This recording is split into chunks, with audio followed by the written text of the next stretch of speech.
Bismillahirrahmanirrahim. Assalamualaikum warahmatullahi wabarakatuh. Apa kabar anak-anak? Di video kali ini kita akan masuk pelajaran kedua, yaitu tentang beriman kepada Allah dan Rasul-Nya. Sebelum belajar, mari kita berdoa terlebih dahulu. Berdoa dimulai. Berdoa selesai. Mengenal Allah melalui alam semesta. Seorang sahabat bertanya kepada Rasulullah, "Ya Rasulullah, apa arti beriman itu?" Rasulullah pun menjawab, "Beriman artinya percaya kepada Allah." Kata iman memiliki arti percaya. Jadi iman kepada Allah berarti percaya kepada Allah.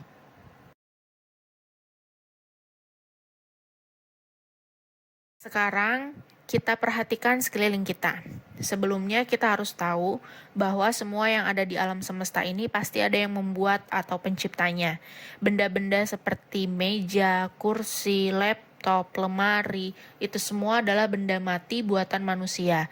Sedangkan tumbuhan, gunung, hewan, pepohonan, lautan, itu semua adalah ciptaan Allah. Semua makhluk adalah ciptaan Allah. Semua makhluk berada dalam kekuasaan Allah. Allah lah yang menciptakan makhluknya tanpa kesulitan sedikit pun. Dan Allah menciptakan makhluknya pun tanpa bantuan siapapun. Allah menciptakan tanpa contoh dan tanpa bahan. Jadi, adanya alam semesta ini, termasuk bumi yang kita huni sekarang ini, adalah bukti adanya Allah. ذلكم الله ربكم لا إله إلا هو خالق كل شيء فاعبدوه وهو على كل شيء وكيل. Selanjutnya, mengenal Allah melalui Al-Quran. Dalam sebuah kitab dikatakan, awaluddin ma'rifatullah, artinya awal-awal agama adalah mengenal Allah. Apabila seseorang tidak mengenal Allah, semua amalnya tidak akan sampai kepada Allah. Oleh karena itu, mengenal Allah sangat penting bagi kita. Jika kita tidak kenal Allah, kita akan bimbang dan segala amal ibadah kita tidak akan sampai kepada Allah. Salah satunya mengenal Allah melalui Al-Quran. Dalam surat Al-An'am ayat 102 berbunyi, "Itulah Allah, Tuhan kamu, tidak ada Tuhan selain Dia, pencipta segala sesuatu, maka sembahlah Dia, Dialah pemelihara segala sesuatu." Jadi, dari ayat tersebut, Allah lah yang menciptakan dan memelihara segala sesuatu yang ada di alam semesta ini. Kita wajib menyembah hanya kepada Allah.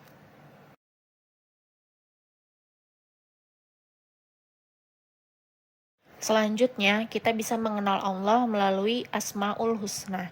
Asma'ul Husna menurut bahasa Arab al-asma'u yang berarti nama-nama atau beberapa nama. Al-Husna yang berarti baik atau indah. Jadi menurut istilah Asma'ul Husna itu berarti nama-nama Allah yang baik yang berjumlah 99. Pada materi kali ini kita akan mempelajari 3 Asma'ul Husna. Yang pertama ada Al-Basir. Al-Basir artinya maha melihat. Allah mampu melihat apa saja sampai hal sekecil-kecilnya. Tidak ada yang luput sedikit pun dari pandangan Allah. Allah melihat segala perbuatan baik dan buruk manusia. Allah melihat yang gaib dan yang nyata. Allah melihat makhluknya, mengetahui siapa yang berkhianat dan apa yang tersembunyi di dalam hati manusia. Tidak ada sedikit pun amal perbuatan kita yang bisa kita sembunyikan dari Allah. Bagi Allah, yang rahasia adalah jelas dan yang gaib adalah nyata. Yang kedua ada Al-Adlu, Maha Adil. Maksudnya Allah Subhanahu wa taala adalah zat yang maha adil. Keadilan Allah juga didasari oleh ilmu Allah yang maha luas.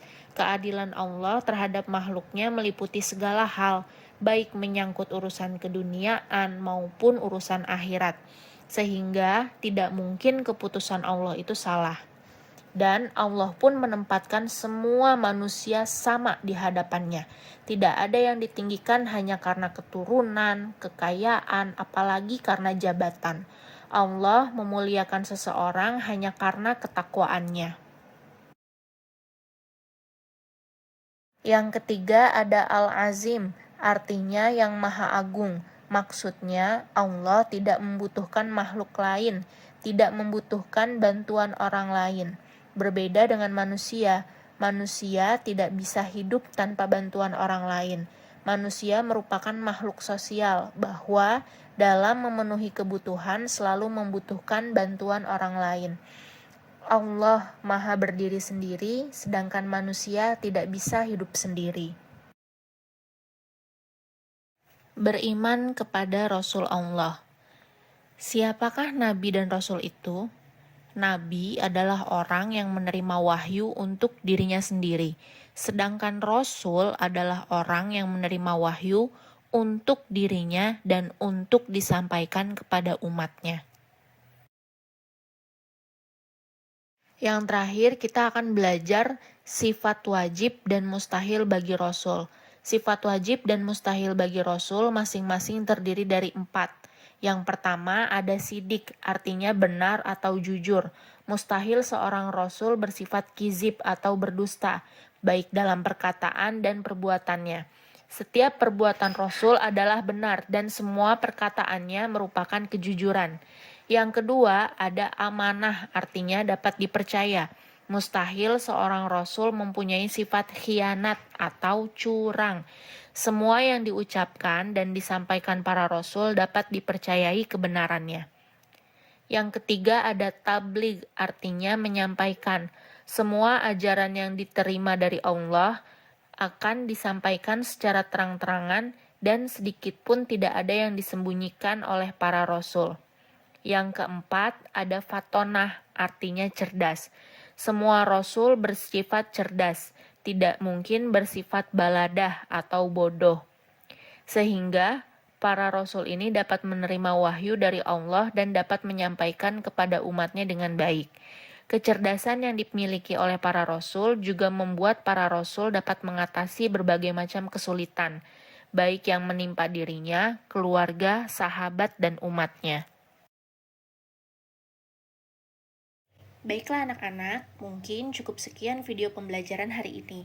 Semoga dapat memberikan manfaat untuk kita semua. Selalu semangat dan tetap jaga kesehatan ya. Syukron. Wassalamualaikum warahmatullahi wabarakatuh. Dadah.